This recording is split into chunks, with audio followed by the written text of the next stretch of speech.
The kingdom of Ebenator was a peaceful land blessed with rich harvests and strong warriors. It was ruled by King Obiozo, a wise and fair ruler who valued friendship with neighboring villages. The men of Ebenator were respected and treated women with kindness, except for one, Prince Ahanna. Ahanna was the king's only son, but he was nothing like his father. He was wild, reckless, and had no respect for women. Whenever he wanted a woman, he took her by force, not caring about the pain he caused. The young maidens of Ebenator prided themselves on being pure until marriage, but Ahanna didn't care about any of this. The villagers had complained to the king severally, but Ahanna only laughed. "I am the future king," he said. "I can do whatever I want with my subjects." Ahanna's mother, the queen, had contributed greatly in this lifestyle. She had indulged him so much because he was the only child after so many years of searching for a child. Even when he started touching the palace maiden inappropriately, the queen shut them up, accusing them of trying to seduce her son. So Ahanna became worse by day. But Ahanna didn't know that the gods were watching and they would not stay silent forever. One day, while walking through the forest with his personal guards, Ahanna saw a young woman. She was the most beautiful woman he had ever seen. Her dark skin glowed under the sun and her eyes were like the stars. "I want her," Ahanna said to his guard. The woman saw the hunger in his eyes and turned to run. But before she could escape, Ahanna's guard grabbed her and held her down. She screamed and fought, but Ahanna didn't care. He forced himself on her. Then suddenly, she stopped moving. Ahanna froze. "What's wrong with her?" he asked, his voice shaking. The guard bent down and checked. "She is no longer breathing, my prince," he whispered. Ahanna's heart pounded. He hadn't meant to kill her. What if the villagers found out about this? What if his father found out? Without thinking, he dug a shallow grave and buried her. Then he and his guard ran off. But what Ahanna didn't know was that two young maidens had seen everything that happened. Hidden behind the trees, they watched in horror. As soon as Ahanna left, they ran to the grave and pulled out the woman, who was barely alive. "We must take her home," one of them said. The other nodded. The king must know what had just happened. They lifted the woman onto their back and ran as fast as they could. The woman was not just any maiden. She was the princess of Eluma, a ruthless kingdom feared by all. Her father, King Ikenga, was known for his cruelty, and his warriors were stronger than any army in that land. When the maidens reached Eluma, the king ran to his daughter's side. His hands trembled as he touched her face. "Who did this?" he demanded. The maidens told him everything. King Ikenga clenched his fist, his body shaking with rage. He called for his medicine man. "Save her," he ordered. "Do whatever it takes to save my daughter." The medicine man tried his best, but it was too late. The princess opened her eyes one last time, grabbed her father's hand and whispered, "Father, make them pay.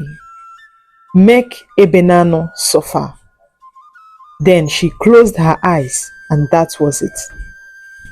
The entire kingdom of Eluma roared in grief. Warriors pounded their chests. The king's son swore revenge. King Ikenga stood up, his face dark with fury. "Take her body," he said to his warriors. "Go to Ebenator. Show them what they had done and let them know this is only the beginning. The people of Ebenano were going about their day when they saw something strange. A group of warriors from Eluma land marched into the village, carrying a bamboo bed on their shoulders. Lying on it was the body of the princess, covered in white clothes.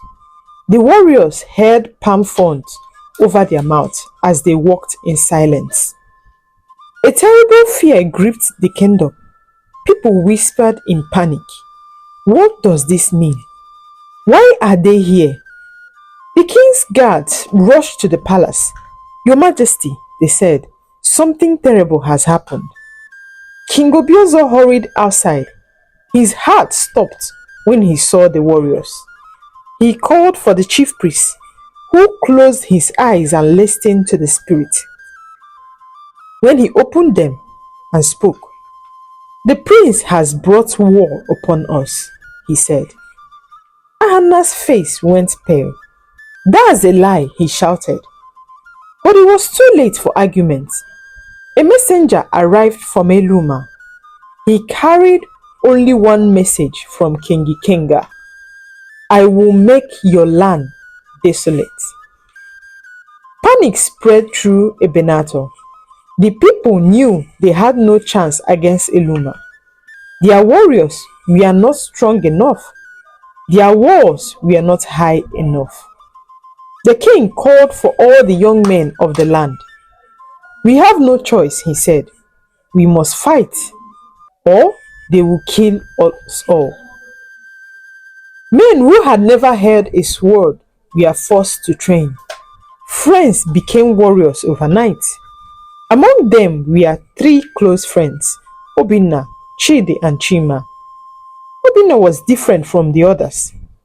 He was peaceful, kind, and loved playing the flute more than fighting.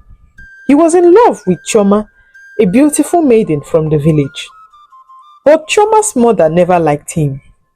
When she heard that Obinna had been called to war, she smiled coldly. It's a good thing, she said. Maybe he will be the first to die. Then he will finally leave my daughter alone. He is poor and wretched. Choma cried. She begged Obinna not to go. Let's run away, she pleaded. But there was nowhere to run to. Every path was blocked. The warriors of Ebenator guarded the roads, making sure no young man escaped. The war was coming, and there was no way to stop it. The kingdom of Ebenator was preparing for war, but they had no idea what the people of Eluma were planning already. Eluma's warriors were ruthless, and their revenge would be unlike anything Ebenator had ever seen. Obinna, once a peaceful man, had no choice but to take his training seriously.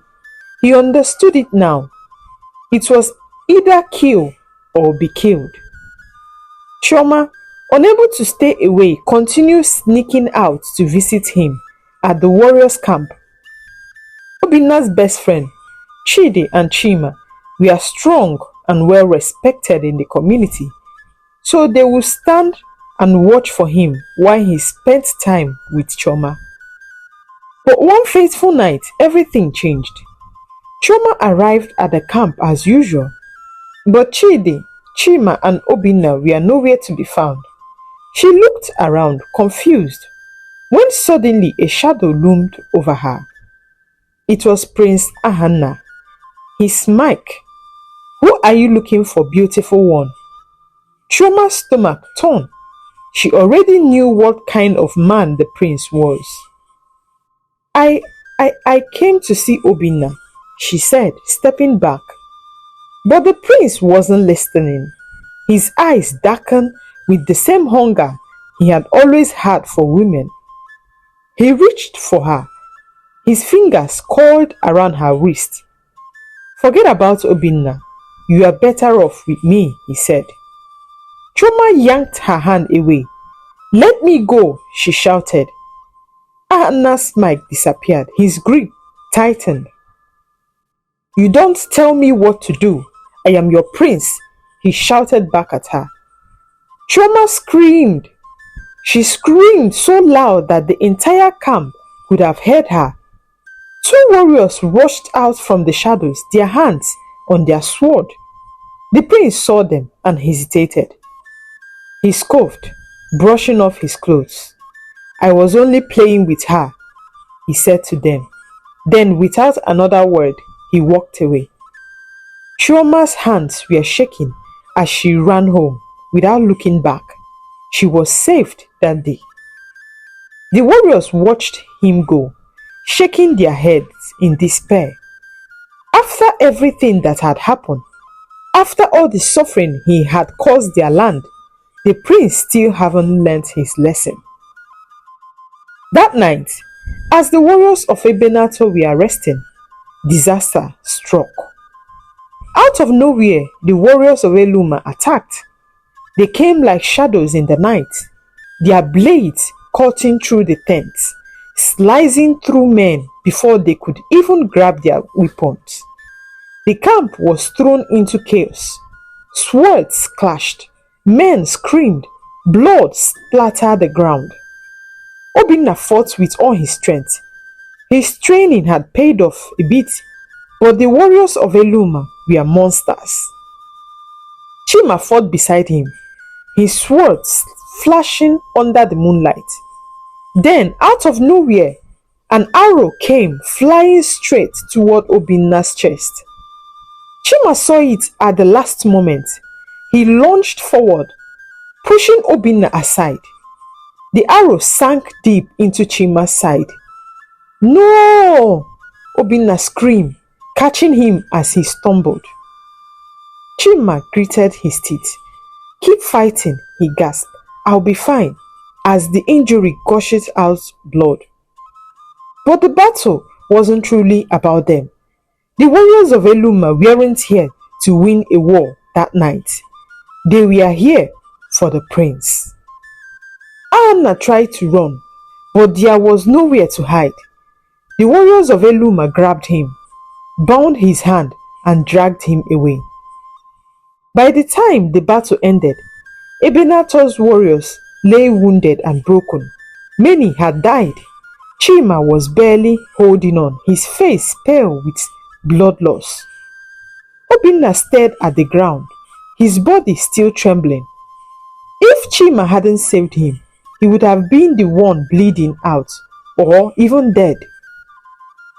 The warriors were still trying to recover when a scream cut through the silence.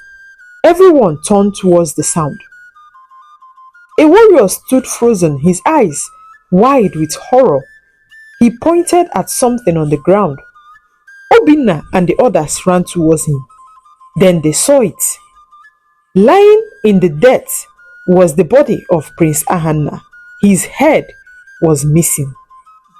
A few feet away, his severed head lay in the dust, his lifeless eyes staring into nothing. The warriors of Ebenator gasped in shock. Some turned away, others fell to their knees. Ahanna had brought this upon himself, but still, the sight of their prince murdered so brutally sent a wave of fear through the kingdom. The body was taken to the palace. When King Obiozo saw his son's severed head, he clutched his chest. His breathing became raged. Then, with one final gasp, he collapsed. The servants rushed to him, calling his name, but it was too late. The grief had shattered him. The king was dead. Ebenator fell into mourning. The king was gone. Their prince was gone. The kingdom had never felt so weak. But Eluma was not finished. Days after the funeral, the warriors of Eluma came again. This time, they did not come for revenge. They came to conquer.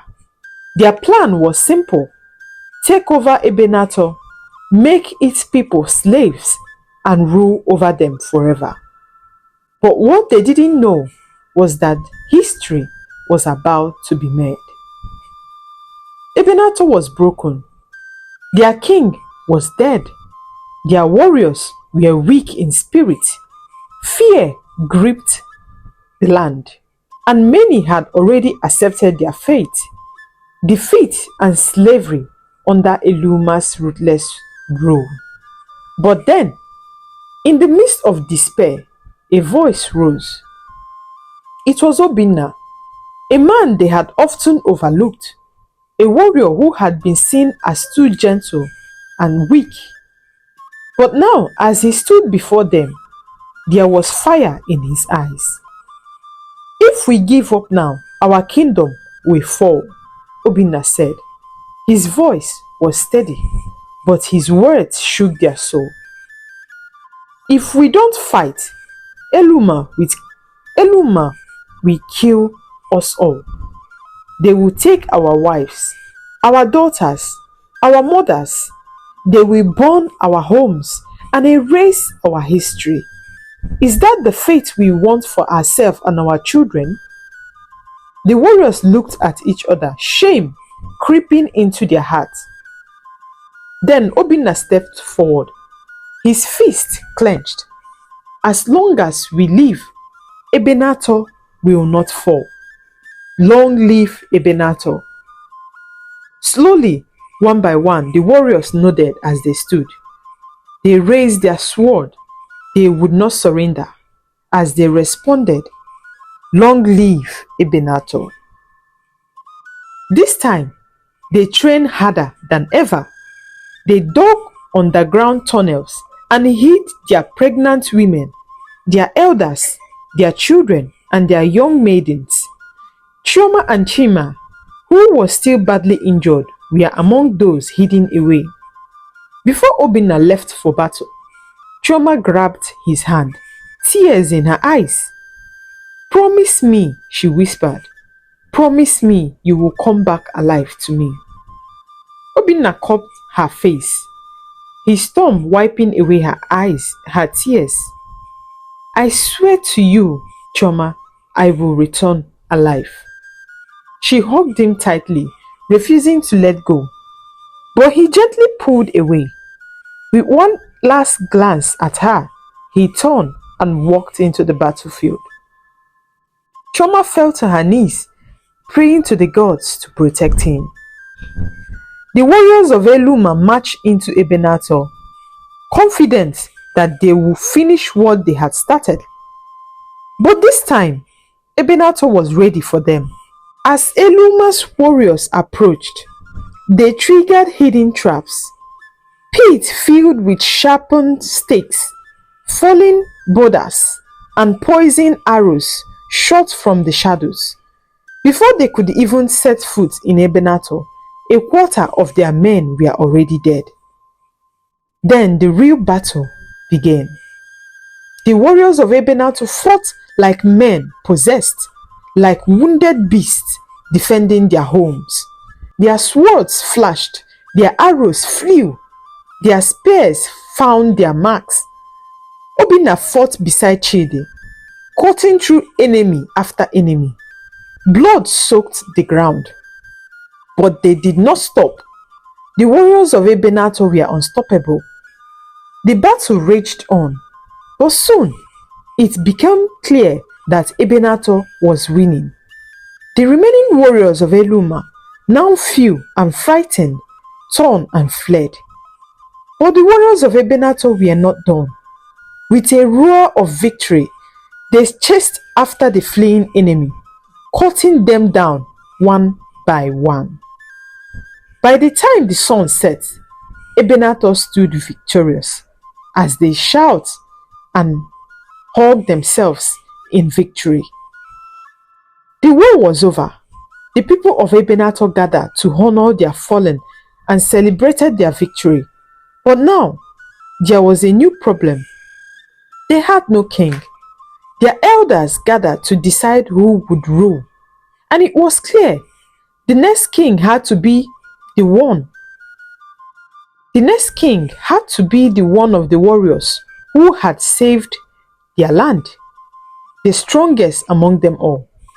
the one who led them to victory, and that warrior was Chidi. The day of the coronation arrived. The people of Ebenator filled the palace ground, excited to see their new ruler crowned.